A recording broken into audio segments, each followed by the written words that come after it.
Assalamualaikum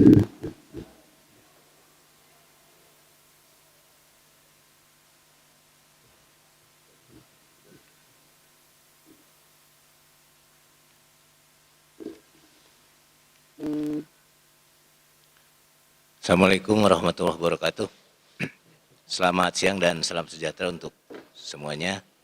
Alhamdulillah siang ini kita bisa jumpa lagi dalam acara penjelasan ya atau press conference mengenai perkembangan COVID-19 di Jawa Barat. Sebelumnya saya perkenalkan dulu. Ini sebelah kiri saya, Pak Dedi. Pak Dedi ini sehari-hari beliau adalah Kepala Dinas Pemberdayaan Masyarakat dan Desa. Di gugus tugas beliau sebagai Ketua Divisi Pengamanan dan Penanganan. Kemudian di sebelah kanan saya, Dr. Siska. Beliau adalah Ketua Divisi Pelacakan di gugus tugas. Sehari-hari sebagai sekretaris di Dinas Kesehatan Provinsi Jawa Barat. Baik, saudara-saudara sekalian, ada beberapa hal yang saya ingin sampaikan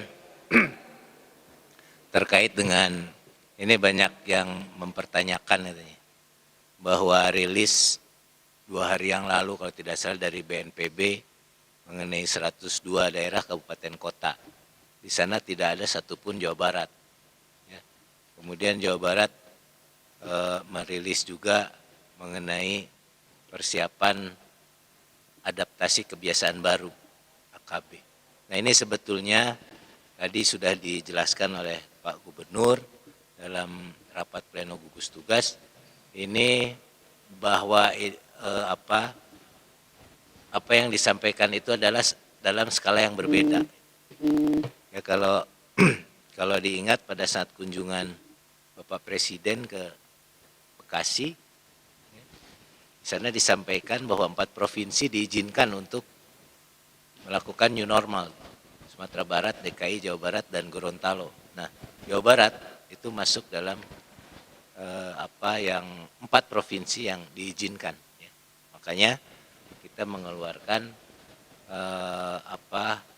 yang disebut dengan AKB ya, adaptasi kebiasaan baru ya, kita buat di 5 level dan sudah dirilis 26 Mei kemarin oleh Pak Gubernur. Ada 15 kabupaten kota berada di level 2 atau di zona biru ya, dan 12 kabupaten kota lainnya berada di level 3 atau di zona kuning ya. Sebelumnya dirilis bahwa masih ada 4 daerah 4 kabupaten kota yang di level merah. Nah, seminggu kemudian tanggal 26 itu sudah tidak ada yang di level merah Jawa Barat. Ya, jadi 12 di level kuning dan 15 di level biru. Nah, untuk 15 yang level biru bisa melakukan AKB. Hanya harus diingat bahwa untuk melakukan AKB ini harus dicabut dulu status PSBB. Dan pencabutan status PSBB ini adalah izin dari Menteri Kesehatan, karena PSBB kita melaksanakan PSBB pun adalah izin Menteri Kesehatan. Nah, ini yang sekarang sedang berproses ya oleh kabupaten kota, difasilitasi juga oleh provinsi ya untuk 15 kabupaten kota yang akan menjalankan AKB. Sementara daerah lainnya ini menjalankan PSBB. Nah, perlu diketahui juga dalam masa proses untuk menuju AKB ini, ke-15 kabupaten kota itu juga melaksanakan PSBB sesuai dengan tanggal yang berlaku PSBB di Jawa Barat ini. Ya, jadi supaya tidak simpang siur gitu beritanya. Jadi tidak usah dipolemikan antara statement 102 kabupaten kota dengan masalah AKB di Jawa Barat. Kemudian yang sudah persiapan ya, kita tahu jadi bahwa yang persiapan AKB itu masih melaksanakan PSBB dan tentunya PSBB secara proporsional ya, Artinya bahwa bupati atau wali kota juga menindaklanjuti ya PSBB ini dengan peraturan bupati atau peraturan wali kota gitu kan.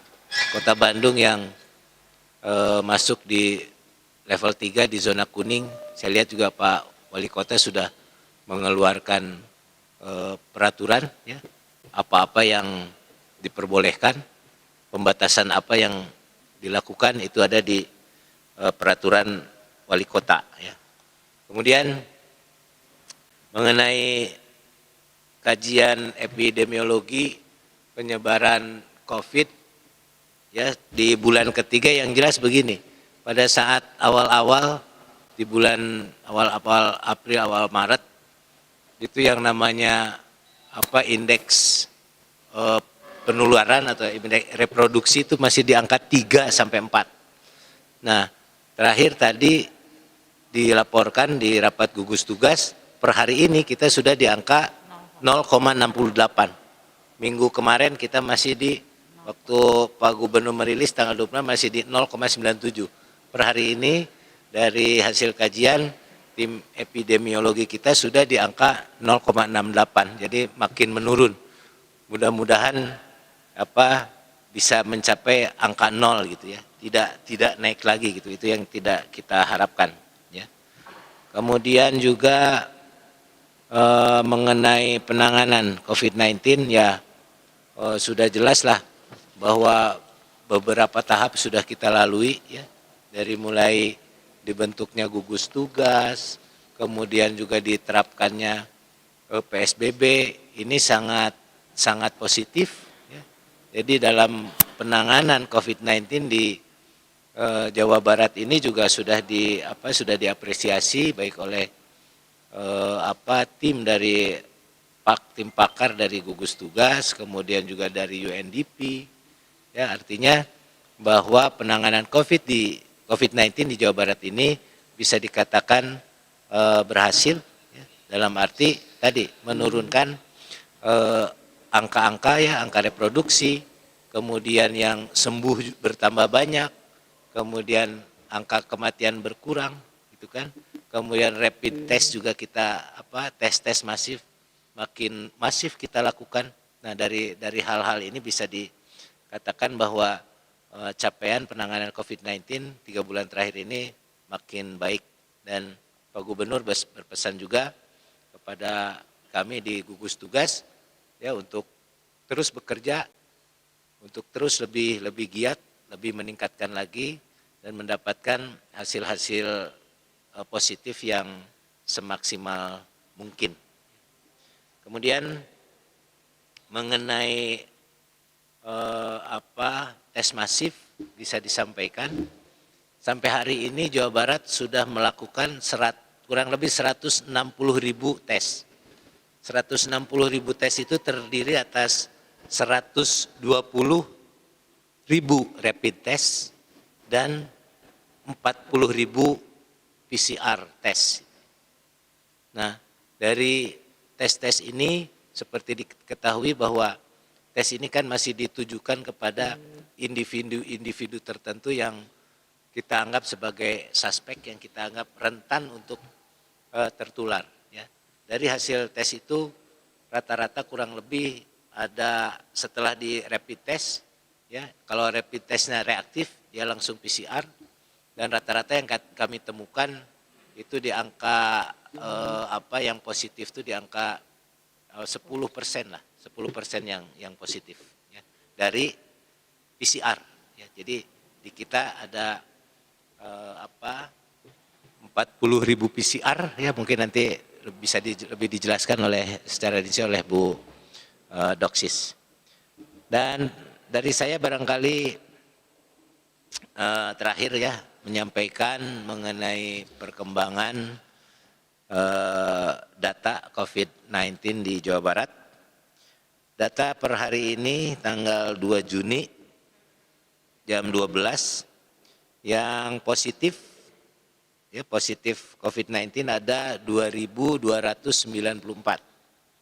Ini meningkat 0,75% dibandingkan hari kemarin yang masih di angka 2.260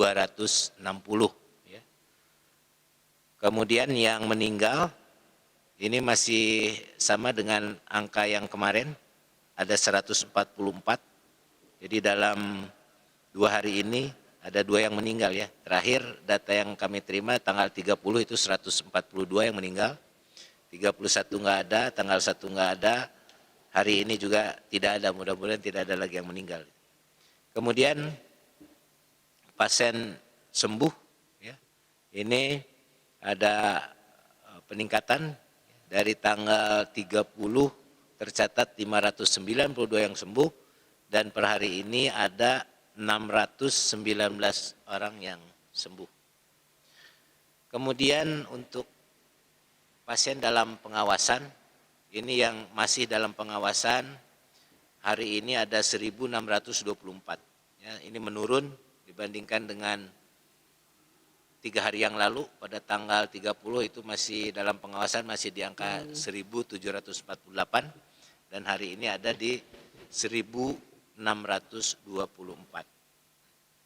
Demikian juga untuk ODP, orang dalam pemantauan.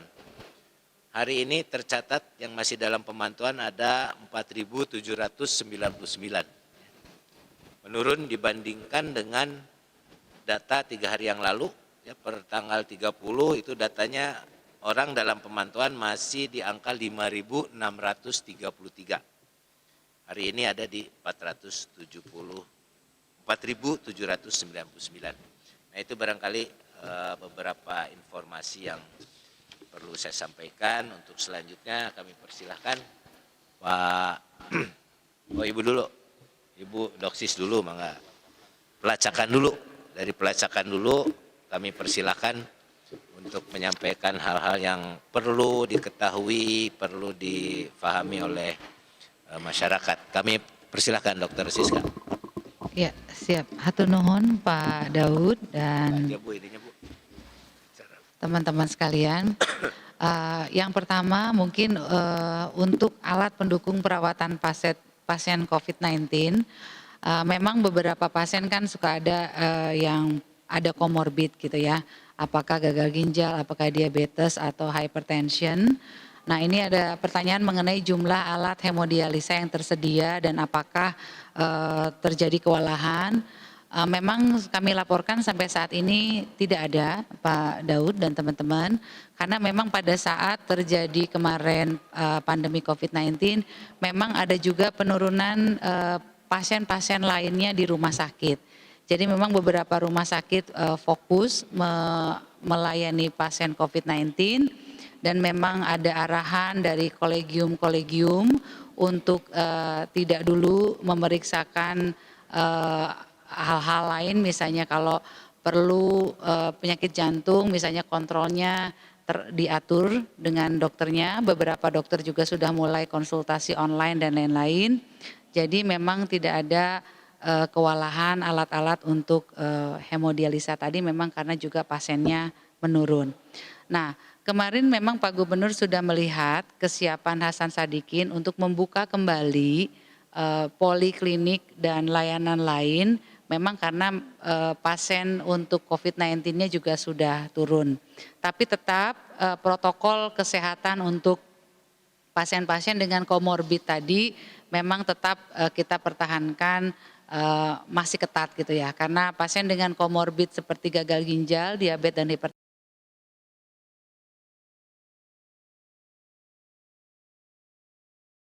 mengalami perburukan jika terkena virus COVID-19.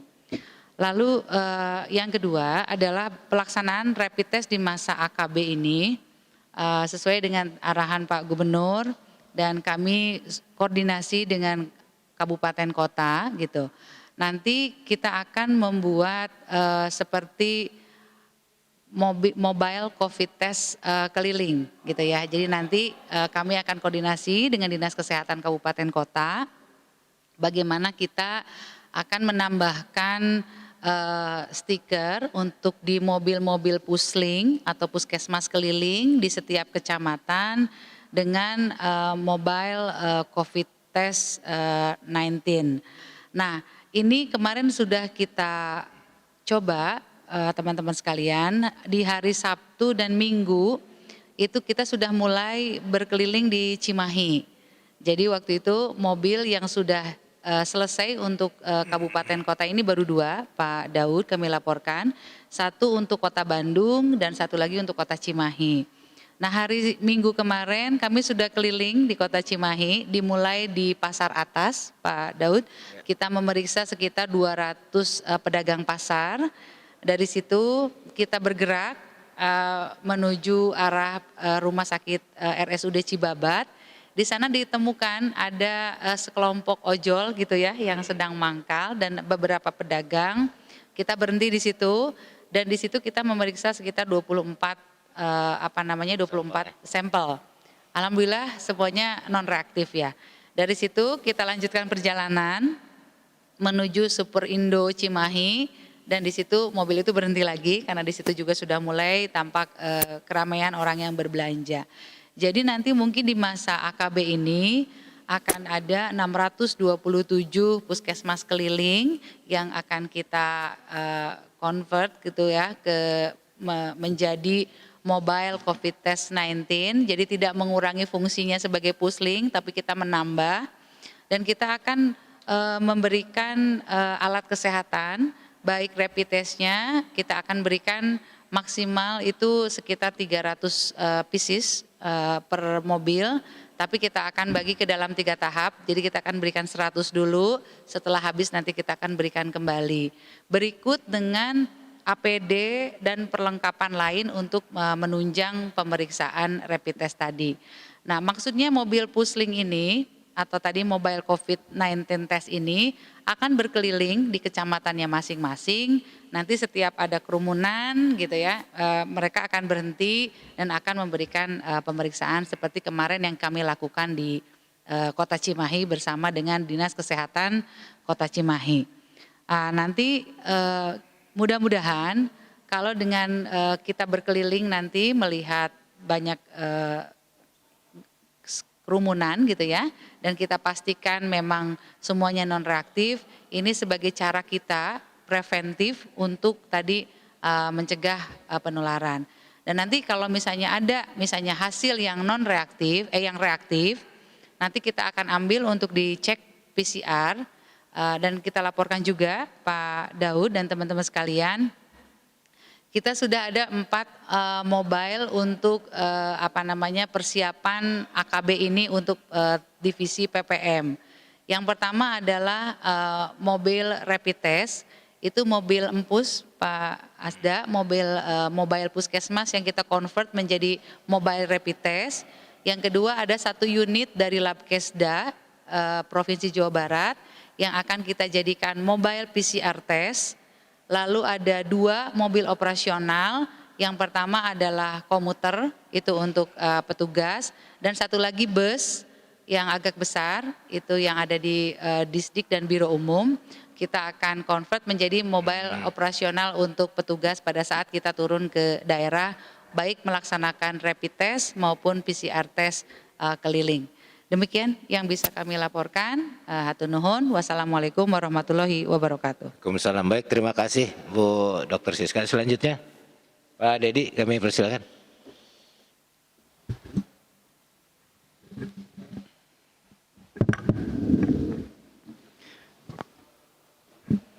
Bismillahirrahmanirrahim. Assalamualaikum warahmatullahi wabarakatuh. Bapak Ibu yang kami hormati dan teman-teman pers yang saya banggakan. Saya dari Divisi Pengamanan dan Penanganan. Pertama mungkin menyampaikan kabar baik bahwa tim kami kan terdiri ada beberapa dari unsur TNI, ada unsur Polri, termasuk juga dalamnya Satpol PP dan Dishub. Kemarin kita mendapat kabar baik bahwa hasil penilaian dari Polri dari 6 indikator bahwa Polda Jabar dan tim pengamanan kita ini mendapatkan progres luar biasa. Dari mulai progres tentang deteksi, termasuk juga pencegahan, rehabilitasi, penanganan, penegakan hukum, dan juga bantuan. 4 kategori disabat Polda Jabar dengan predikat pertama dan 2 kategori di peringkat kedua. Itu yang pertama. Yang kedua, perlu kami sampaikan bahwa tujuan kita saat ini adalah bagaimana memutus mata rantai daripada pergerakan COVID-19. Dan pimpinan Pak Gubernur sudah menyampaikan bahwa pelacakan sampai ke level mikro dan pelacakan sampai penanganan ke level desa dan kelurahan itu perlu segera dilakukan.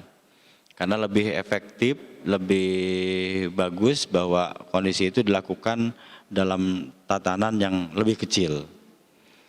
Sehingga saat ini kita pun juga ada kolaborasi dengan berbagai divisi, ada divisi pelacakan, ada divisi pengamanan penanganan, divisi edukasi, termasuk juga divisi logistik, bagaimana kita mencoba melakukan pelacakan dalam rangka memutus mata rantai sampai dengan kondisi ke level terkecil, baik itu desa, kelurahan maupun RT dan RW. Dari kondisi yang terkecil itu tentunya kita pun juga ada peran beberapa perangkat kewilayahan di kabupaten kota, termasuk juga dibantu oleh beberapa relawan, baik itu dari Pos KB, termasuk juga tim penggerak PKK di masing-masing wilayah, plus dengan gugus tugas yang berada di desa dan kelurahan, yang di dalamnya ada Karang Taruna dan sebagainya. Yang selanjutnya perlu kami sampaikan juga bahwa saat ini ada progres tentang bantuan langsung tunai bagi ke desa. Jadi dana desa itu yang awalnya dipergunakan untuk infrastruktur dan pemberdayaan itu telah diubah menjadi 3 untuk bantuan langsung tunai, untuk penanganan gugus tugas, dan untuk program padat karya tunai. Ada perubahan dari program dana desa yang awalnya dana desa itu hanya dilakukan selama 3 bulan dengan nominal Rp600.000. Ini keputusan terbaru bertambah di bulan Juli, Agustus, September masing-masing senilai Rp300.000. Sehingga dari dana desa untuk bantuan langsung tunai akan terjadi kurang lebih selama 6 bulan berturut-turut. Yang terakhir tentunya perlu kami sampaikan, selain di beberapa hal yang tadi, di minggu ini akan kami lakukan di divisi pengawasan massa tentang kondisi bagaimana pemantauan dan pengawasan massa ke beberapa destinasi wisata.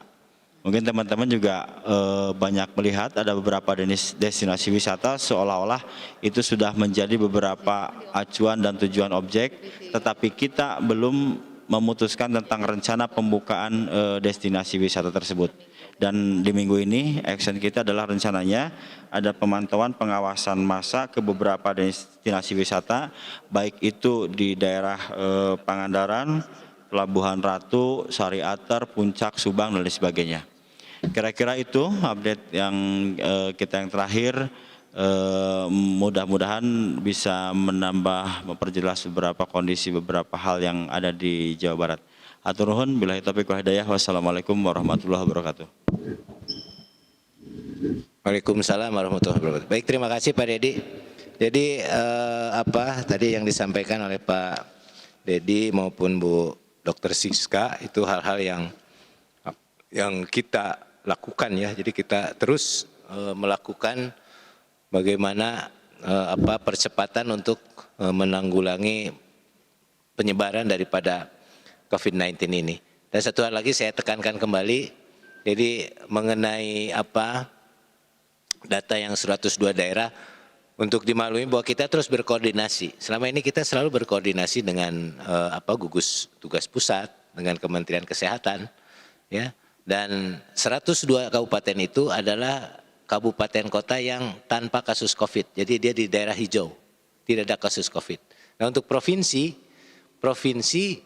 ya sebagaimana disampaikan oleh Presiden dalam arahannya, termasuk salah satu provinsi yang diberikan izin untuk melakukan new normal, pada prinsipnya kita sudah siap untuk melaksanakan AKB. ya seperti yang dirilis beberapa hari yang lalu oleh Pak Gubernur bahwa ada 15 kabupaten kota yang bisa melaksanakan AKB, dia berada di level biru, dan ada 12 yang masih melanjutkan PSBB. Nah, kita memberikan kewenangan ya atau memberikan kewenangan ke daerah untuk melaksanakan AKB ini berdasarkan tentunya kajian-kajian ya. Kajian-kajian dari para ahli ya.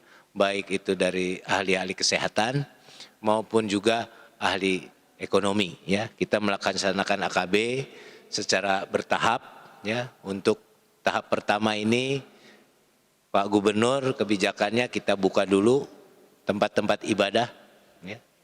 Kemudian setelah itu ya kita lihat ya. Kita evaluasi, bukan evaluasi dari kesehatan ya, tapi evaluasi dari segi sosial ekonominya.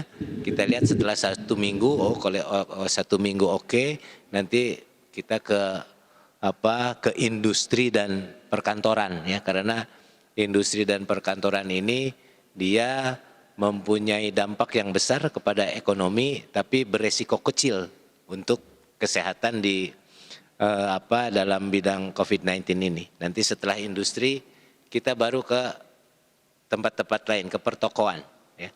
Pertokoan itu dampak ekonominya tidak terlalu besar tapi risiko kesehatannya sangat tinggi. Setelah itu baru ke wisata ya, karena kenapa wisata terakhir? Karena wisata itu kita masih sulit gitu nanti untuk membendung wisatawan-wisatawan yang dari daerah-daerah yang mungkin masih merah dan sebagainya ya. Dan terakhir tadi Pak Gubernur juga menyampaikan mengenai pendidikan ya. Jadi pendidikan itu masih terus dikaji, dan kemungkinannya mungkin pendidikan itu bisa pendidikan daring sampai akhir tahun ini gitu ya, kemungkinannya seperti itu.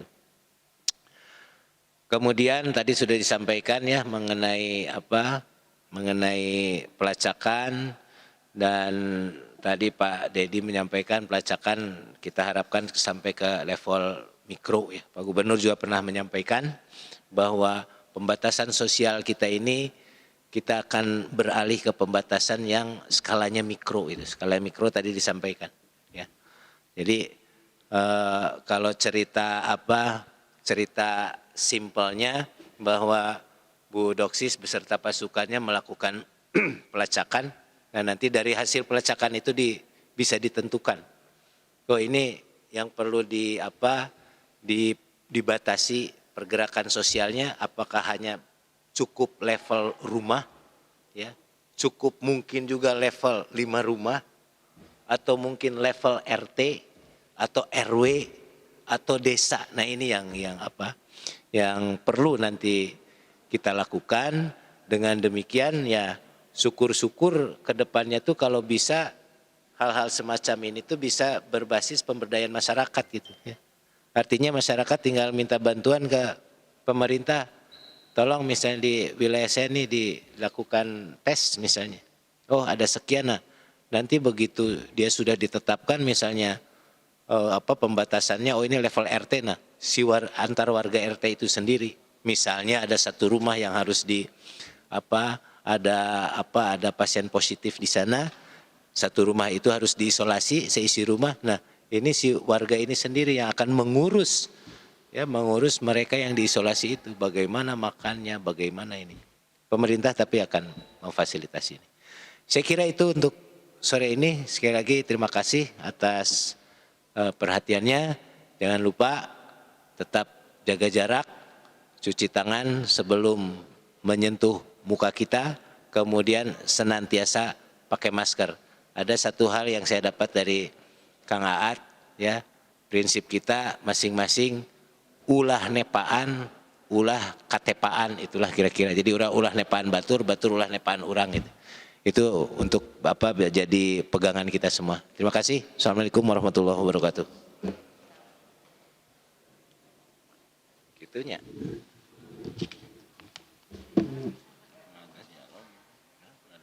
Sok aya nu doorstop. Kalau mau ada yang nanya lanjutan soal kesehatan ke Boodoksis, soal desa ke Pak Dedi. Udah nggak? Cukup? Cukup ya? Jadi udah banyak Pak Gubernur.